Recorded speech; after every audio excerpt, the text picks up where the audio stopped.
Кымбаттуу менин мусулман бир туугандарым. Эгерде жакырчылык же жокчулук кыйнаган болсо, билиңиз, бул акыбал Аллах Тааланын тараптан келип жатат. Жана билүү зарыл. Аллах Таала бизди ушундай эле таштап койгон жок. Бул акыбалдан чыгып кетиш жолдору бар. Бул кедейчилик, жакырчылык, жокчулуктан чыгып кетүүнүн албетте жолдорун Аллах Таала бизге берген. Чындыгында бардык мүлк, байлык ээси Аллах Тааланын өзү. Бул дүйнөгө жыңалаштырып элбедик беле? Эчтеке жок болчу го бизде. Ата-энебиз же кимдир бирөө бизге кийим кийгизген. Бирок балким ушундай убактар дагы өткөн. Биздин ата-энелерибиз дагы, балким биз өзүбүз дагы кийим алып кийгенге акыбалыбыз жок болгон убактар дагы болгон. Керек болсо кимдир бирөө үй алганга акыбалы жок, кимдир бирөө машинеге жетпей жүрөт. Ушундай акыбалдан көпчүлүк өткөн. Бирок билиш керек, бул дүйнөдөн кеткенде эчтекеси жок эле кетебиз. Кандай кымбат кийинбейли, аны чечип, бизди кепинге урой турган күн келет. Жараткандын берген неаматтарын канчасын иштеттик, ошолор жазылып калат. Жана биз иштете албай калган нерселердин баарын жакын тааныш туугандарыбыз алып кетет. Керек болсо, урушуп, талашып болсо дагы алып кетишет биздин калган нерселерибизди. Аллах Таала мындайдан өзү сактасын. Амин. Жана ошондой эле билишибиз керек, бүгүнкү күндө жетишпестик, жакырчылык биздин мамлекетте күчөп жатат. Аны да туура түшүнүш керек. Бул жакырчылыкты жакыр болуп көрбөгөн адам албетте билбейт. Аны кыйынчылык, жетишпестик болгондо гана түшүнөбүз. Бирок Сингапурда жашаган адамдарга крипто деген эмне, облигация деген эмне деп сурап көргүлөчү, биле экен. Керек болсо бул нерсени түшүндүрүп айтсаңыз дагы алар түшүнбөй калышы мүмкүн. Көрдүңөрбү? Өзүңөрдөн пасыраак адамдарды көрсөңөр, шүгүр кылууга түрткү болот бул нерсе. Биле билеңер, ушул нерсени шүгүр кылуу неаматты көбөйтөт. Айтышыңар мүмкүн да. Кантип сен мага айтасың ушинтип шүгүр кыл деп айтасың? Мен кыйналып жетишпей атса дешиңер мүмкүн. Бирок буну Аллах Таалам айтып жатпайбы? Мен айтканым жок. Шүгүр кылсаң мен көбөйтүп берем деп жатат. Мен кантип Аллага шүгүр кылмак элем? Менин жашоом иретинен чыкты, кыйналып атам, кийгенге бир кийимим жок, жакшы бир нерсе алып жейин десем акчам жок, же бир туруктуу жумушум жок. Мен кантип шүгүр кылам дешиңер мүмкүн да. Ооруп атам, дары-дармекке акчам жок. Ушул нерсеге кантип шүгүр кылам дешиңер мүмкүн да. Эмне болсо дагы мага шүгүр деп кыл деп жатпайбы Аллах Таала? Шүгүр кыл деп Алла айтып аткандан кийин эмне кылабыз?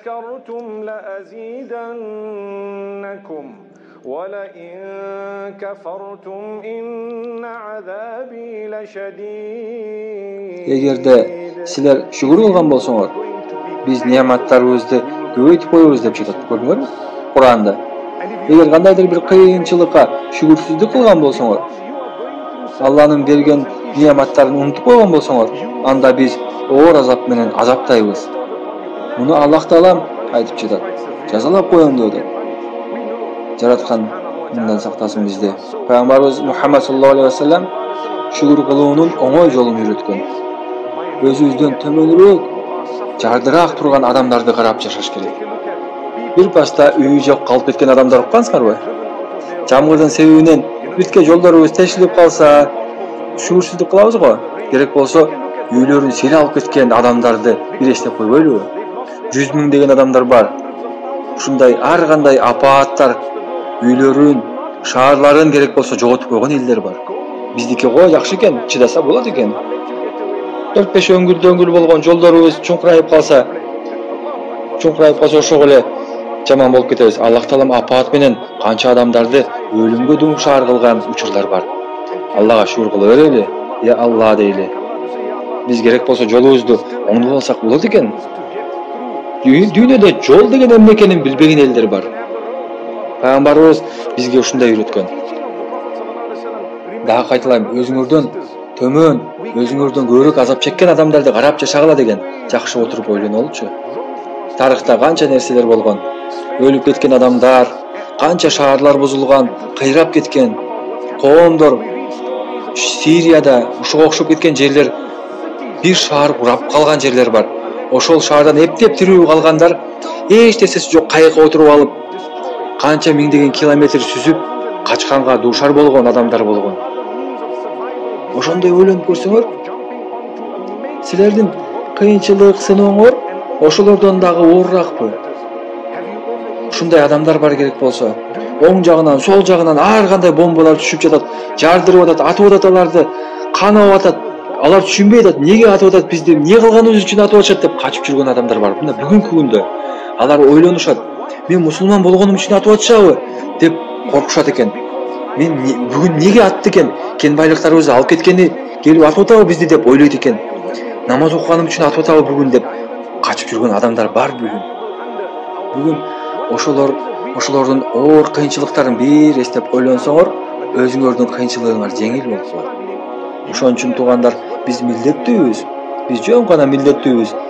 Аллахыма шүгүр кылганга. Өзүбүздүн каражатыбызды түздөп кетүүнүн бир гана жолу бар. Аллага шүгүр кылуу. Менде бар дегиле, менде дайыма бар дегиле. Эмне бар? Менде кийим бар, Аллахым. Сен мага берип койгон кийим, мен ар дайым жаңы кийим алып кийип жүрөм. Ошого шүгүр кылууга керек болсо.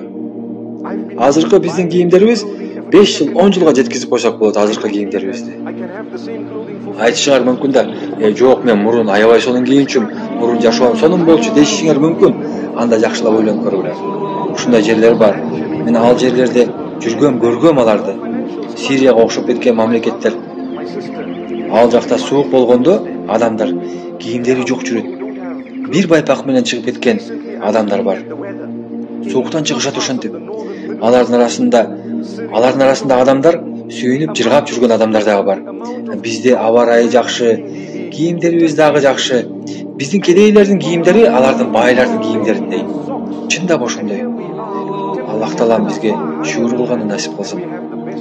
Биздин эң чоң адашканыбыз бүгүн наалып жүрөбүз. Канчалык адамдар наалып жүрөт бүгүнкү күндө. Кандайдыр бир байдын образы жашоосун элестетип алганбыз оюбузга. Ошол нерсеге жетем, ошондой болом деп күнү түнү наалып шүгүрсүздүк кылып жүрөбүз. Эмнеге ушинтип наалып эле кыжалат болуп жүрөбүз? Эми экинчи пунктка өтөлү. Экинчиден, биз ийгиликке жетиш үчүн, бул нерсе мага да керек, ийгиликке жетиш үчүн өзүбүздүн жашообуздун образын өзгөртүшүбүз керек. Эң жакшы нерсеге ээ болоюн, акыркы модельди мен алайын дегенден алыс бололу. Ресторандан тамактанайын дегенден алыс бололу. Тамак жегенде да аябай катуу тою жебеңиз. Курсактын 3/4 бирин гана тамак эле го. Ошону пайгамбарыбыз көрсөткөн го. Андан ашык жештин кереги жок. Сүннөткө каршы келип жатпайбы? Балким сиздин мүмкүнчүлүгүңүз бар, акчаңыз көп, бирок акчасы көптөр дагы сүннөткө амал кылыш керек го. Жашооңузду өзгөртүңүз. Кээ бир адамдар айтышат, мен баламды окууга берүүгө мынча акча төлөп жатам. Сиз балким кымбат жакка окууга берип жаткандырсыз. Арзаныраак жагын карап көрүңүз андай болсо. Ушуга окшогон ысырапкерчиликтерге садака кайыр сурап, көрүнгөндөн карыз сураганга биздин акыбыз жок. Бул туура эмес нерсе. Бул туура эмес нерсе. Мен кыйналып атам деп коюп, такыр айтпаңыз антип. Өзүңүз жашооңузду өзгөртүңүз. Наалыштын кереги жок бул жерде. Менде бул болуш керек, ал болуш керек, аныкы да ушундай экен го. Эмне кереги бар? Мен бул нерсенин ээси боломун. Бунун кереги жок, өзүбүзгө эле кыйын бул. Эмне кереги бар ушинтип? Бирөөгө теңелип жөнөкөй болсок болбойбу? Жөп жөнөкөйлүк бизге жакшы го, оңой го. Дагы бир жолу айтам, жөнөкөй бололу. Андай кыйынсыган жашоону бирөөгө көрсөтүп, бизге такыр кереги жок ал нерсе. Жөнөкөй жашоо менен жашоо оңой жана анын зыяны жок. Аны угуп, терең түшүнүшүбүз керек биз. Жакшылап отуруп ойлонолучу. Бир кагазга жазалычы өзүбүздүн кетирген каражаттарыбызды. Эмне алдык, эмне жедик, ошолордун баарын, кетирген акчалардын баарын. Ошолорду ойлоп кийин көз жүгүрсөк, кереги жок нерсе болуп чыгат. Ошондо түшүнөбүз чындап кедей ким экендигин, чындап бай ким экендигин. Мен өз кулагым менен уккам. Жалгыз авокадо менен жашаган адамдар. Эмне жедиң десе, авокадо деп сүйүнүп, бактылуу болуп жашап жүргөн адамдарды көрдүм мен. Мурун ресторандан көп тамак жечүм, азыр аз жеп калдым деп шүгүрсүздүк кылгандарга айтар элем мен. Бир гана авокадо менен жашап жүргөн адамдар бар. Алар ошол нерсеге ыраазы. Абакада бар экен деп сүйүнүп жүрүшөт. Бул хадисти кайталап келет да. Хадистин мааниси: өзүңөрдөн кедейирээк, өзүңөрдөн төмөн жашаган адамдарды карап жашагыла деген. Ошондо түшүнөбүз биз кандай жашап атканыбызды. Колдо бар алтындын баркын ошондо билебиз. Биз жерибиз бар, каалаган нерсени өстүрө турган керек болсо. Бирок жалкообуз да. Бирдемке өстүрүп, жасап жүргөнгө биздин жалкоолугубуз жол бербейт. Аллахым насип кылсын бизге шүгүр кылганды. Мунун баарын айта берсе убакыт да жетишпейт. Мындай мисалдарды кечке кайталай берсе дагы убакыт аз. Bir misal айтайын. Bir адамды көрдүм. Англияда жашаган. Bir адамды көрдүм. Ал ушунчалык бай эле, bir көчө керек болсо ошону куулчу. Ошол адам bir убакта үй бүлөсүн дагы жоготту. Bir убакта бардык байлыгын да жоготту. Жалгыз кайыкка отуруп, эч нерсеси жок отуруп алып сүзүп кетти. Биз ойлоп жүрөбүз, биз бүгүнкү күндө кыйынчылык ушундай келди башыбызга деп жүрөбүз. Аллах Таалам бизди кечирсин. Ичиңизден Аллага шүгүр деп коюңузчу азыр. Жогорку айтып өткөн нерсени кайталайын. Кыйынчылык келдиби? Кыйынчылык. Демек дароо Аллага шүгүр кылыңыз. Мен башка нерсени кылайын эми, шүгүрдү кийин кылам да деп, жаңы эле кыйынчылык келди го дебеңиз. Алладан кечирим сураңыз дароо. Кечирим сурап, билиңиз, бул сыноо экендигин билиңиз. Бул Аллахымдын жазасы эмес, Аллахымдын сыноосу экендигин жакшы түшүнөбүз. Биз ошол нерсеге сыналыш үчүн жаралганбыз да.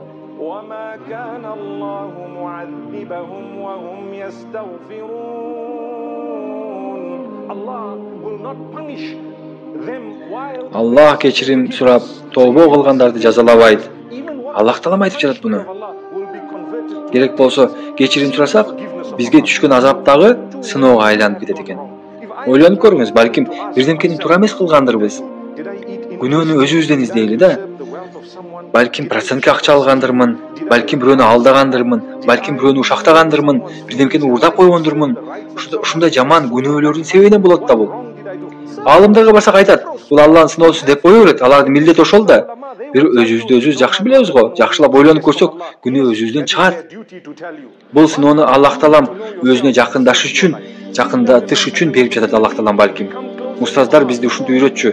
Эгерде кандайдыр бир кыйынчылык сени жаратканыңа жакындаткан болсо, ал сыноо экен деп айткан.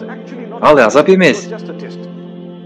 Эгер кандайдыр бир кыйынчылык мени мечитке алып келген болсо, демек бул сыноо эмес, бул жакшы нерсе экен. Аллах Тааладан кечирим сурагыла. Аллах Таалага шүгүр кылгыла.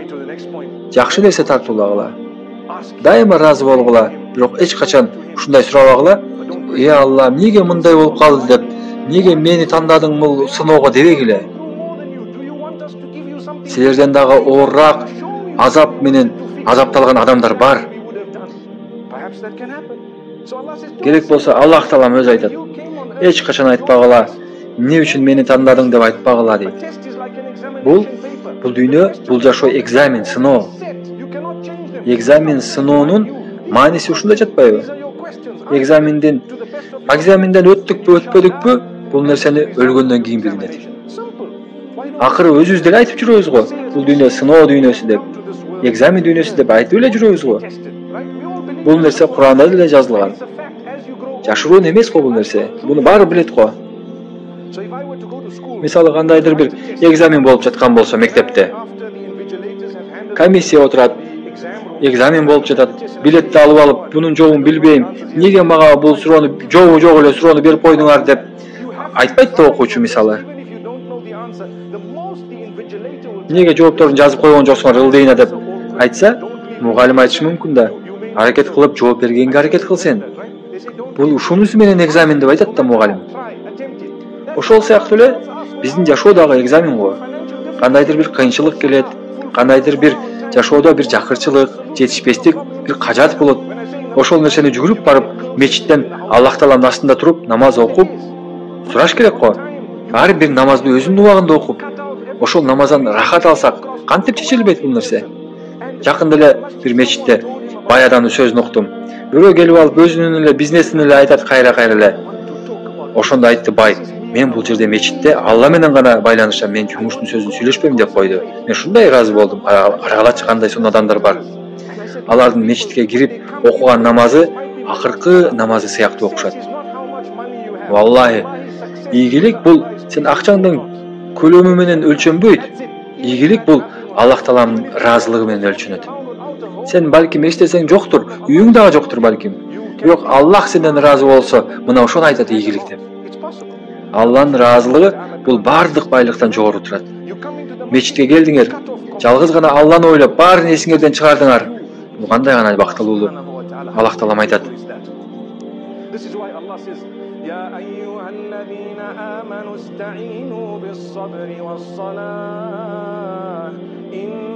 О, иман келтиргендер, Алланын жардамын сабырдуулук менен издегиле.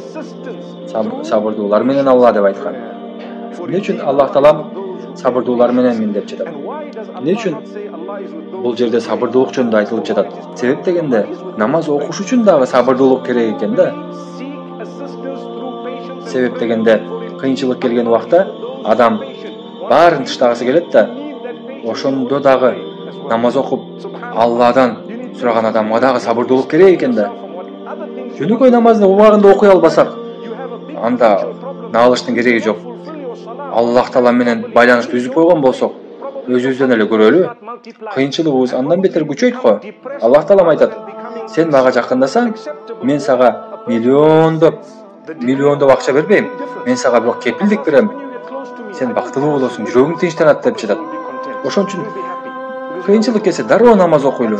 Пайгамбар саллаллаху алейхи ва саллям кыйынчылык келсе, кыйынчылык келсе дароо жүгүрүп барып намаз окучу экен. Мындайча айтканда, кийинки пункт намазга кайрылуу. Алладан сурагыла. Сурай бергиле. Керектүү кажатты Алладан. Bir gün, 2 gün, балким 1 жыл, 2 жыл сурайсыңар. Сабырдуулук менен сурай берсек, шүгүр кылуу менен биргеликте, сабыр кылуу менен биргеликте сурай берсек, bir gün болбосо bir күнү ийгиликке жеткизет Аллах Таалам. Дайыма жылмаят жүзүбүз. Чындыгында ар бир караңгылыктын аркасында жарыктык бар. Түн кирет, анан кайра күн кирет.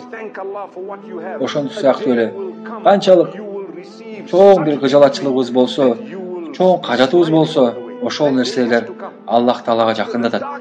Аллага жакындайлы. Албетте Аллага жакындайлы. Эгерде колу бутубуздан ажырап калсак эмне болмок эле? Колу бутунан ажырап калган адамдар көп. Алардын кээ бирлерин мен азыр мисал келтирип айтып берейин. 2 түрдүү адамды көргөм. Бутунан ажыраган адамдар. Биринчи адам бутунан ажыраганы, ал ушунчалык өзүн жоготуп койгон. Жашоосуна нааразы. Мен кантип жашаймын? Мен буту жок калдым го деп кыжалат болуп эле жүрөт. Өзүн өзү жеп салган, ыйлап жүрөт. Ал эми экинчиси кантип жүрөт? Я Алла, сага шүгүр. Bir бутум жок болсо дагы экинчи бутум бар го деп күлүп сүйүнүп жүрөт. Өзүн жоготпой, айгуунун жолун издеп, пластиктен жасалма бут жасап басып жүрөт. Анын буту жок экенин эч ким билбейт. Аллага шүгүр кылып коюп, бактылуу жашап жүрөт. Я Алла, менин экинчи бутум бар го деп. Буту жок болсо дагы бул дүйнөдө бактылуу. Наркынысы эмне болуп жүрөт? Нааразы болгондуктан оорусу андан бетер күчөп, депрессияга түшүп, психикалык ооруларга дуушар болуп калган. Эми ал өмүрү өткөнчө бактысыз болуп, наалып жашап өтүп кетет. Эмне үчүн менин бутум сынды экен? Эмне үчүн менин бутум кесишти деп. Наркадан болсо, майыптар мен үчүн машина минип алыптыр. Жумушка кириптир, жашоосун түздөп, эч нерсе болбогондой эле Аллага шүгүр кылып жашап жүрөт. Каражаттын жетишпестик, жакырчылык бул бардык адамдардын бүгүнкү күндө түйшүгү. Бардык адамдардын өкүнүчү, оорусу. Ойлобогула, менде гана болуп жатат деп ойлобогула. Бардык нерсеге түз туура көз караш менен карагыла. Кээде ой келет, мен аны кыла албайм, муну кыла албайм. Жок, антпегиле. Алла менен бардык нерсе чечилет. Аллага жакындагыла жана аракет кылгыла. Бардык нерсе болот. Адамдар урушуп коюшу мүмкүн, кагып силкип коюшу мүмкүн. Жашоодо ар кандай кыйынчылык, кырдаал болот, караңгылык болот. Бирок ишенип кой бергиле. Алланын жардамы менен бардык кыйынчылыктар бүтөт. Бирок бир нерсени билип койгула.